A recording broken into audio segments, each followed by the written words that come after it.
ishlatamiz, oldi tomon ko'rsatamiz, orqa tomon ko'rsatamiz, qo'limizni silkitamiz, raqs tushamiz, bugi bugi, aylanamiz, bugi bugi, o'ynab qarsaklar chalamiz davrada.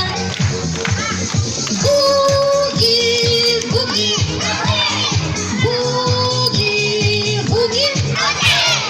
bugi bugi, keling do'stlar bizning quvnoq davraga.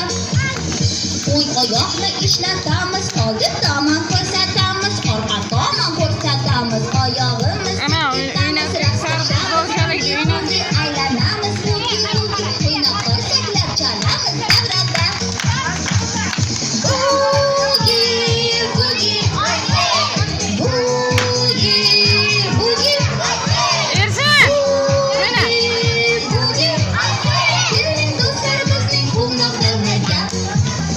Chap oyoqni ishlatamiz, oldi tomon ko'rsatamiz, orqa tomon ko'rsatamiz, oyog'imiz silkitamiz, raqs tushamiz, bugi bugi, aylanamiz, bugi bugi, o'ynab qarsaklar chalamiz davrada.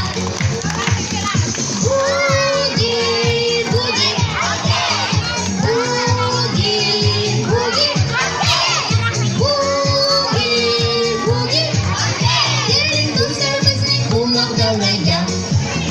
Burnimizni ko'rsatamiz, orqa tomonga buramiz, oldi tomon ko'rsatamiz va ozgina silkitamiz, raqs tushamiz, bugi bugi, aylanamiz, bugi bugi, o'ynab qarsaklar chalamiz davrada. Bugi bugi, bugi bugi, bugi bugi, keling do'stlar bizning quvnoq davraga.